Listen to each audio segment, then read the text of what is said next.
an unprecedented moment featuring an unprecedented attack on black political representation, and therefore it requires an unprecedented response. That's right.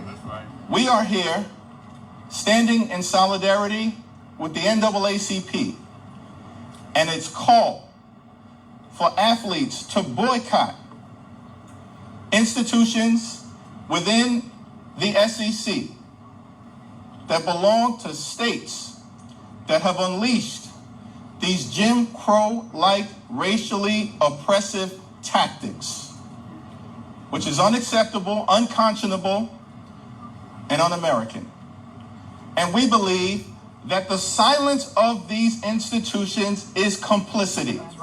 I've got a question. What purpose does the NAACP serve? Now, I know the Congressional Black Caucus doesn't get anything done, but I forgot the NAACP was even a thing. And here's a little advice.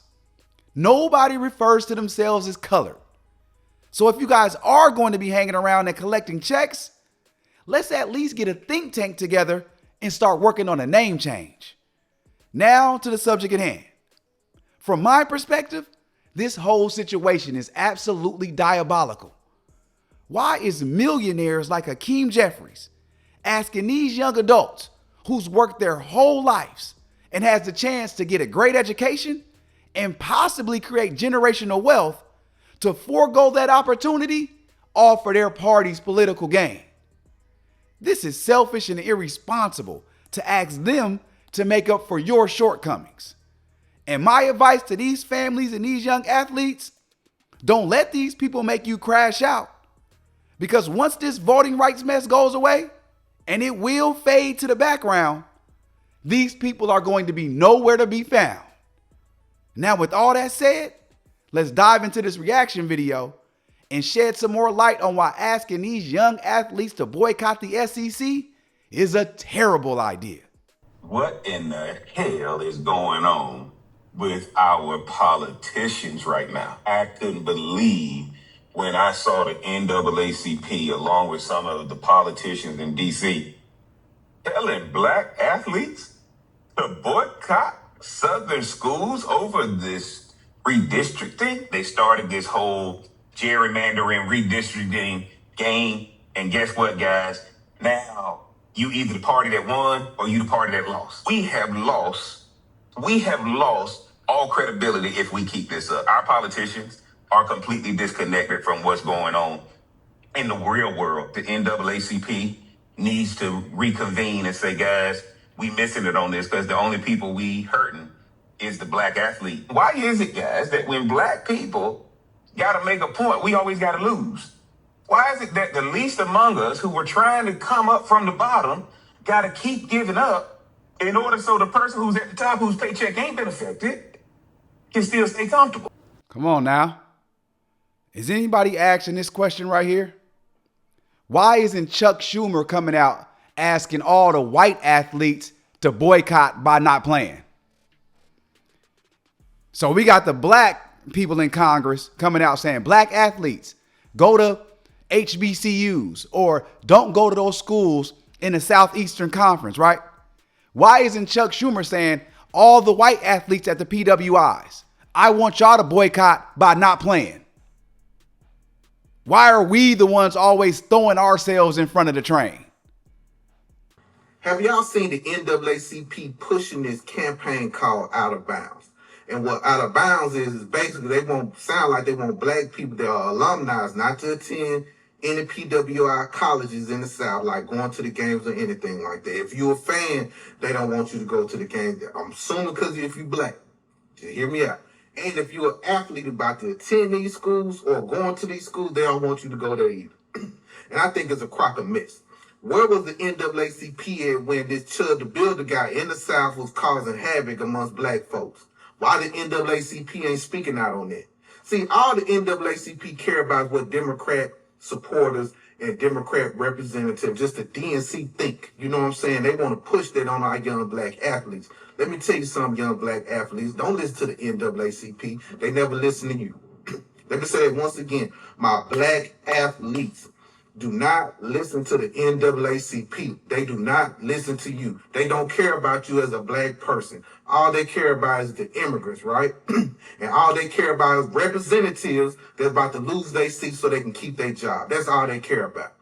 They ain't telling you, well, hey, black people, if you don't go to these games, hey, black athletes, you don't go to this college, we might can get something done for y'all. We might can get some tangibles in y'all district that's being written off from y'all again. You know what I'm saying? So do not fall for the banana in the tailpipe. Y'all get y'all money. You hear me, black athletes? Get your money. And any parents that's listening, do not listen to the NAACP because they are not listening to us no more. They only care about immigrants and what's good for their pockets and what's good for the DNC. Okay? Do not listen to them. If you're a young black athlete and you got to get your money and get paid for it. Now you can get paid. See, what they crying about is those representatives that supposed to be representing us. They might not get no money no more. That's what all they care about. They not offering us nothing. So what they offering y'all? What are they offering y'all athletes if y'all don't attend these schools? Don't miss out on your money.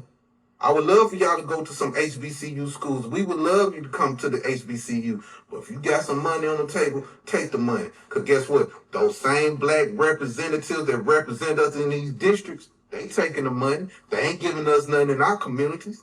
I'm from Mississippi. We got a guy by the name of Benny Thompson. He ain't done nothing for the black community out there. Don't even speak out for us. Don't even do nothing. But that nigga showed is speaking about them immigrants. Anyway, salute to my black athletes. Do not listen to the NAACP because they would never listen to you. See, the CBC and the NAACP doesn't realize that we've caught on. You guys have lost the plot. Y'all don't work for us, the people who you're supposed to be working for, the black community. Y'all work for the Democratic Party.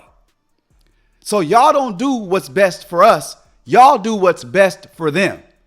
And all that's happening is the black community says the jig is up. Do you know how selfish it is to ask a child who has worked their whole life to put themselves in position to go to the college of their choice to further their career, to forego that to further your political agenda?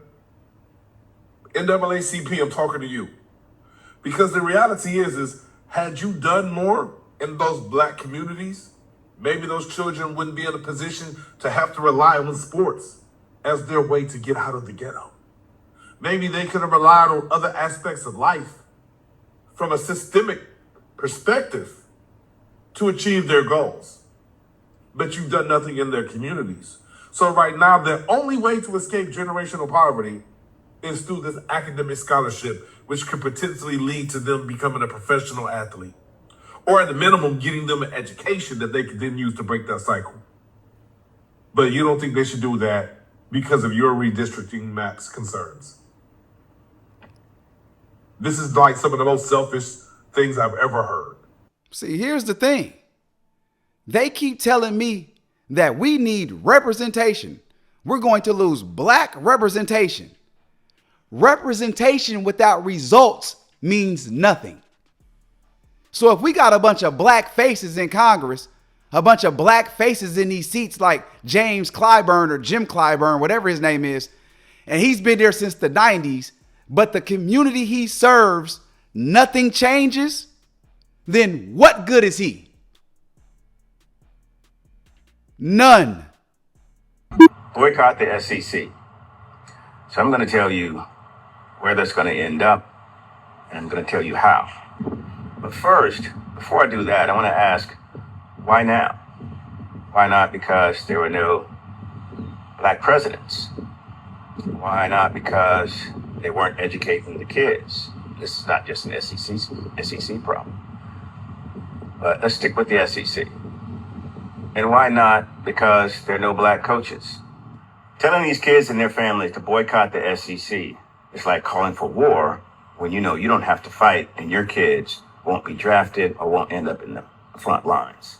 Easy to do in the abstract, But in 3D, when you're sitting at the dinner table and that multi-million-dollar check is on the table, and you know it could change your life and your family's life, it's a whole different decision.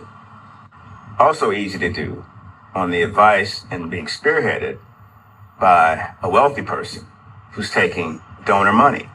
Do we want to trace that donor money to see where it's coming from? DL? So now for the how and the where. So there's a finite number of positions in college football. Some kids are going to end up in the SEC. For some kids, it's going to be their only offer. Now, these kids are going to be unfairly ridiculed, shamed, and they're going to stand out. And see, this kind of thing has already started. Anyone that's not in support of this is being ridiculed and shamed. Stay on code. We don't rock with you anymore. We don't support you anymore. All these nebulous terms that no one can ever define. Now, what does that mean? I mean, what are you imagining that you're keeping people from when you say, well, we're not going to support you. We don't rock with you. Are you keeping them from the barbecue? Is that it? Is that the extent of it? What's your jurisdiction? How do you enforce that? In material terms, what does it actually mean? So that's where it's going to end up. Powerlessness. The ability to shame and ridicule other black people that are not, quote unquote, on code. The other part is, why just SEC? There's all kind of institutions and places in those states. Are you going to boycott your job? Are you not going to show up? Powerlessness, pushed by mercenaries and sycophants. We're taking checks just to play a role in this fake binary, this red-blue apocalypse everyone imagines themselves in, this duopoly that's played. And if you don't realize that, I don't know what to tell you. Stay human. Connect, collaborate, create. Peace. I'm telling you, young black athletes, don't become a martyr for people who wouldn't put their neck on the lines for you. It's not about your communities or some black empowerment. It's about these people keeping their jobs. Don't fall for it. Do what's best for you and for your family. I love y'all. I appreciate y'all. I'm out.